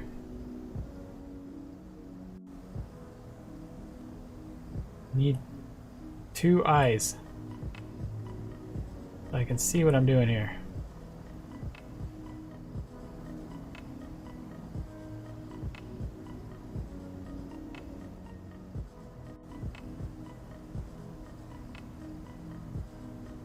Alright. Now, you can hit end. I'm sure there's a better way to move characters around in a scene. I've never figured it out. I don't know what the heck the trick would be. Always kind of been looking for one that makes it a little easier to snap character objects to different parts of the world. Eddie, these cloud shadows, is that something moving across the ground? Looks like more like caustics at the bottom of a pool or a shadow. Yeah, there's 2 things that are happening. One is there's like VFX of dust blowing around, and then there's another thing. I think there is also cloud shadows going on from the world, but I think this is from the texture.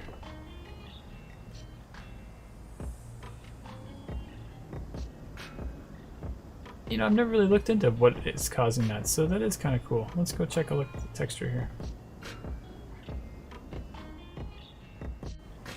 This is a landscape texture though, so it's way more complicated than usual. Oh, and is this like a giant version of the entire map? Whoa. Alright, maybe that's more complicated than I thought it was going to be to find out what the heck's going on. This is probably like a painted material in the landscape itself.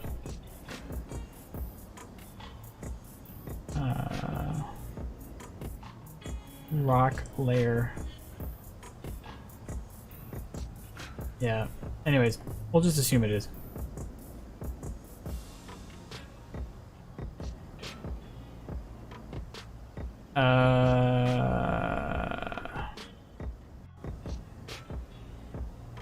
Kushal. Hello, welcome. Presto. Hey, hey. Nice. Welcome, guys. Eddie says it's that height map we were discussing earlier.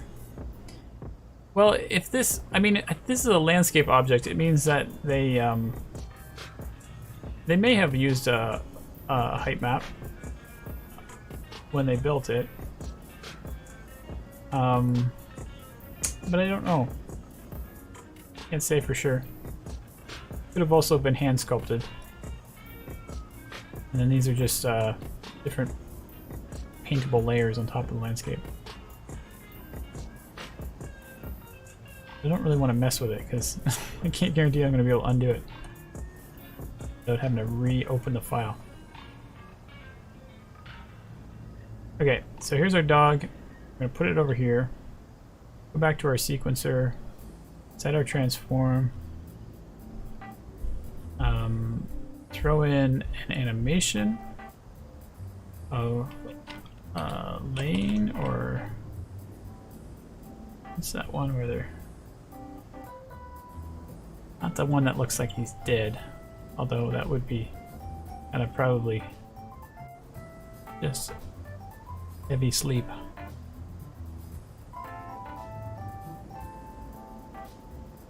Line. There's a whole bunch of them. There it is.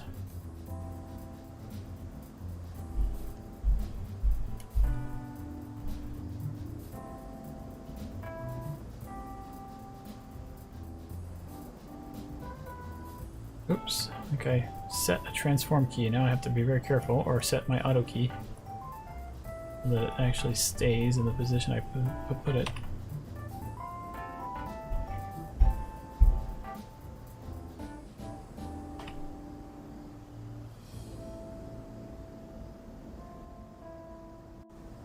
Oh, for crying out loud. Just go down. And key. There we go.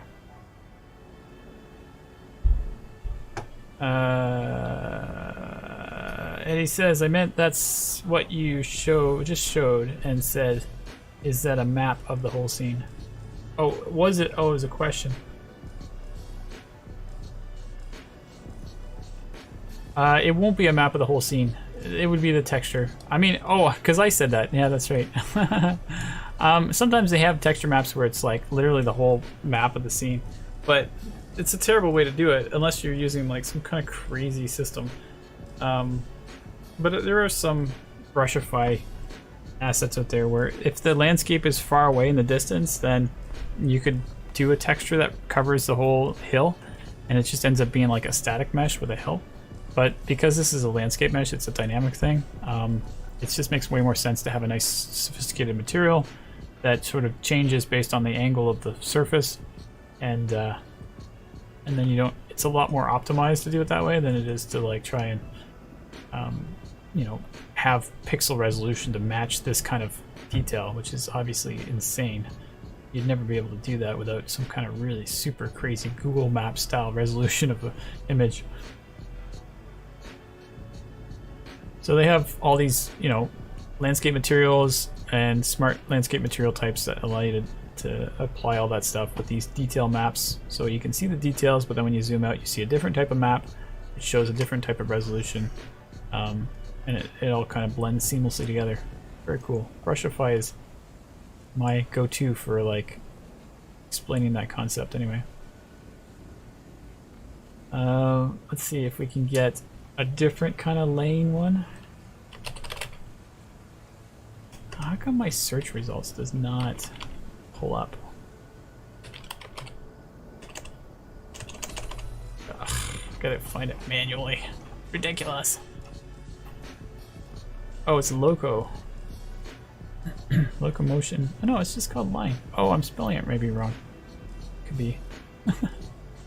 Wouldn't put that past myself. Alright, so we'll put these two animations here.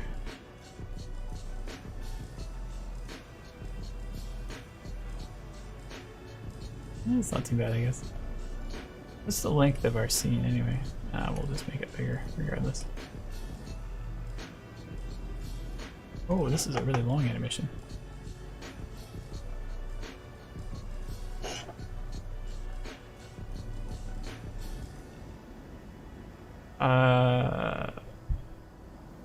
Audrey says manually in this day and age. How dare they? He is appropriately bored. He looks cool. He is. He is actually working really nice here. This would be a nice little backdrop piece. Especially with the whole, like, him actually doing stuff like this. It's pretty good. Let's go back to the other sequence.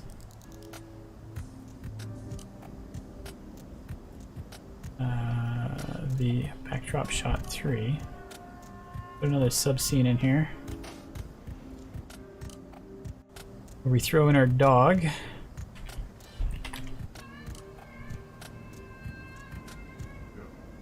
And you can see it doesn't quite. Oh, he's behind the pole. Darn. I wonder if my focal depth is the reason why it looks so grainy. Oh, the double check that. Anyway, now I can just double click and get right inside of that sequence without having to like reopen stuff. And we're just going to change the transform a little bit so that he's not overly behind that pole. And I can hit G to turn off all the junk. This is going to be hilarious. Like, what? There's rabbits running across?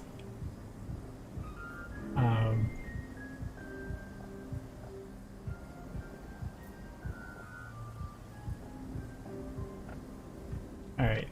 It's just a very short piece, but we may want to potentially do something else with the dog. But the problem is, whatever we do, the dog will have to, like, get back to where they started again for this to loop properly, so I can't really do a whole lot. You can see there's two red lines. One's a red line that is from the previous map, and then this is the red line of the actual shot length for this one. So you can kind of see where the backdrop shot ends, which I'm kind of surprised that this isn't a longer sequence then.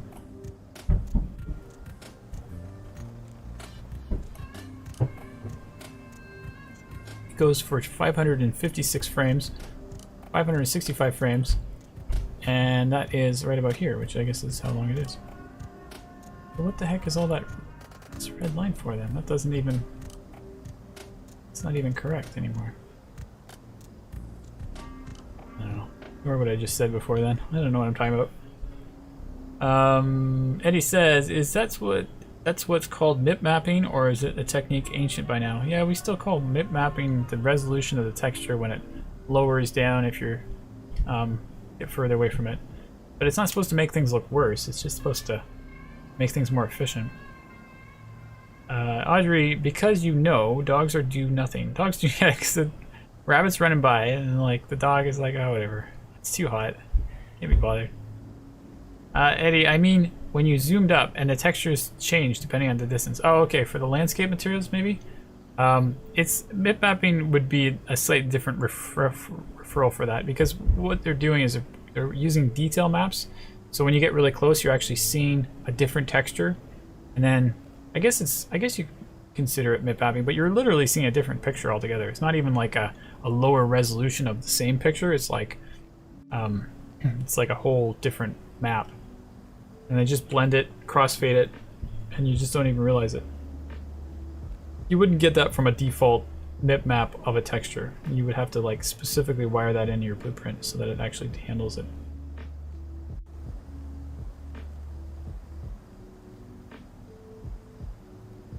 Oh darn it. I don't want to do that. I want to put another animation in.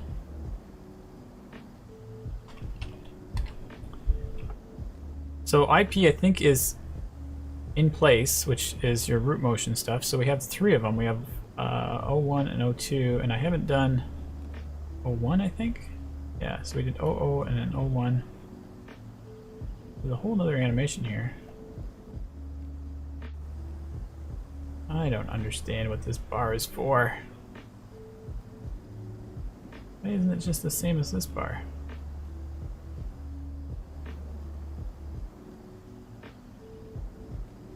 Oh, I know. It's the bar that represents the length of this clip. Okay, there you go.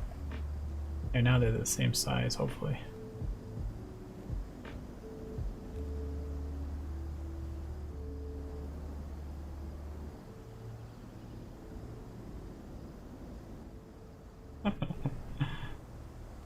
He's totally looking over, which is perfect.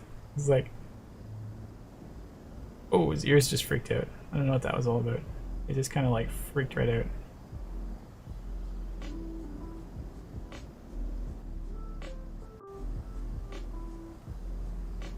This is pretty cute.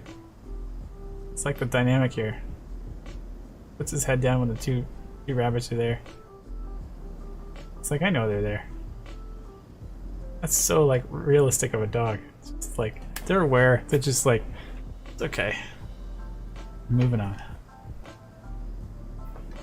Of course, what am I talking about? Dogs would also chase rabbits, so I mean, it could go either way. But I just, from my experience with dogs, if they don't want to do it, they're just like, yeah. Or they're not allowed to do it. That would be the other side of it. It's like a cat or something. They're like, I'm not allowed to actually chase this dog or the cat. Eddie, there's then there's LODs for the actual models. Does UE4 have a system that makes the same rough LODs automatic? And then you make it your own if you are not happy with them. Yes, that is totally the way it works. And you are completely correct.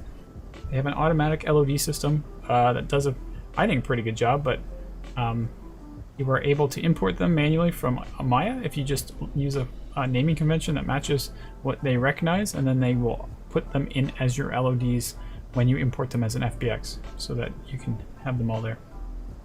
Or you can also override them with your own custom static meshes if you need to, but you can set it up so it happens all at once. Audrey says, I also saw a rabbit chase a dog. Oh, well, there you go. That out of the box thinking right there. That's pretty good. Let's not stereotype our dogs and our rabbits. And now I have to question, how big was the dog? I mean, it would be hilarious if it was a big German Shepherd, but... Okay. What are we doing now? What are we looking at here? We got the dog, we got the rabbits. Pretty much ready. Let's see if we can fix the resolution, or at least the... I think we're pretty much ready to render. We have about 5 minutes. We're almost able to do this. Camera cuts. Where is our camera? Here it is. Let's just set the focus manually here. Focus settings, eyedropper tool. There we go. It's the resolution working.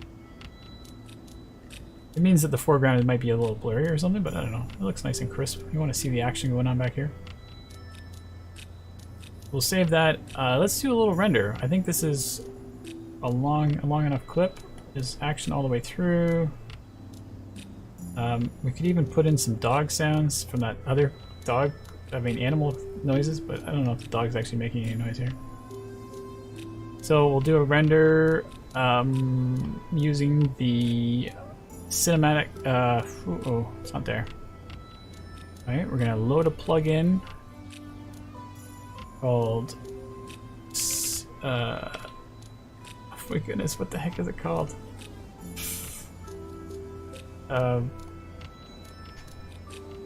Movie render queue. There we go. Movie render queue enable. Say yes, and then it has to restart. So restart now and say yes to saving things. Check out things. Let it restart. Down to 2 minutes. Oh, we got a whole bunch of stuff. Audrey, to be fair, it was in a farm and it was a hare. Oh, so it's a bit bigger of a rabbit then. That'll make a dog think twice probably. There says, those look weird. I would have been frightened too if a hare was coming after you. Yeah. I think I agree with you.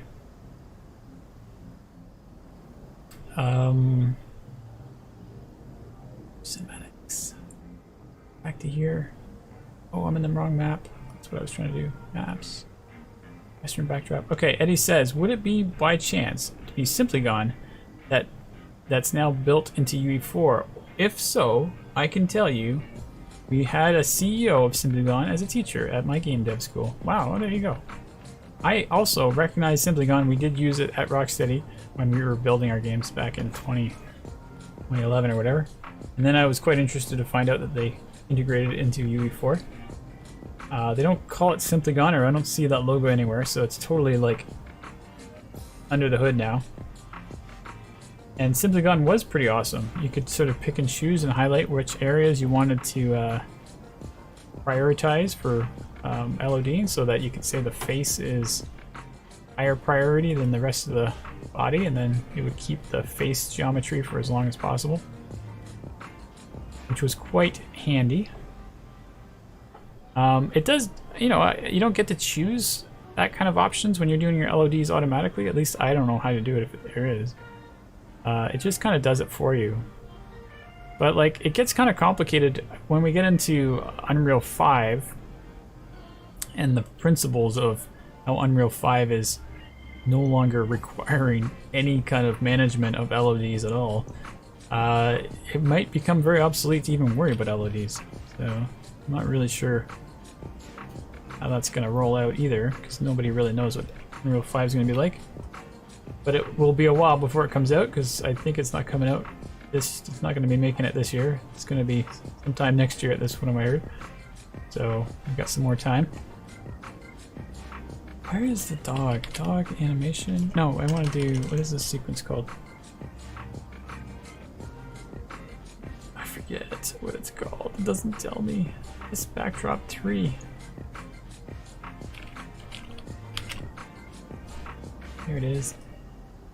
Okay, so we're putting S backdrop 3 into render sequence movie render queue, which is a new tool that does a nice job of rendering, and definitely encouraged if you're going to do any kind of rendering. And I'm totally getting lost because that does not look recognizable. Here we go. It's going to output as a JPEG sequence, and we want to do a PNG sequence because I always do. I don't know why.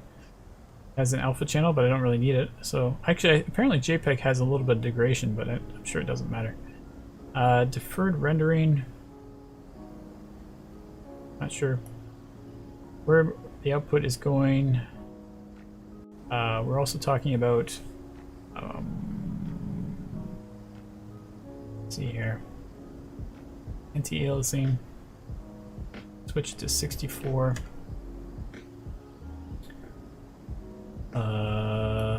What else? There was all these other cool things, but I'm not going to bother doing it because I'm short on time. I don't know what this high resolution thing is. Tile count. It's probably for like doing an output that's really high. I don't know why I thought that. Where did I get that crazy concept from? Alright, so we're going to render local, and hopefully it just works, and I'm running out of time. So we're just going to try and drag this over here. There's our render of our dog being produced, and I can sort of leave that running in the background here. Eddie says he's the inventor of Simulagon, and so I just assumed he's CEO now. Yeah, well, I don't know. I mean, Simulagon kind of got bought up, so he's probably very wealthy. That's what I'm going to guess. Usually, when Unreal pays for your product, it makes you very wealthy. Anyways, thanks everybody for coming here. Audrey, appreciate your company as always, and everybody else. We got a pretty cute little scene here, I guess. Yeah, so hopefully I'll be able to have that as my new backdrop next week, and we'll be able to see the animals running around. And yeah, I'll leave it there, and I'll catch you all again next week. Take care, everybody.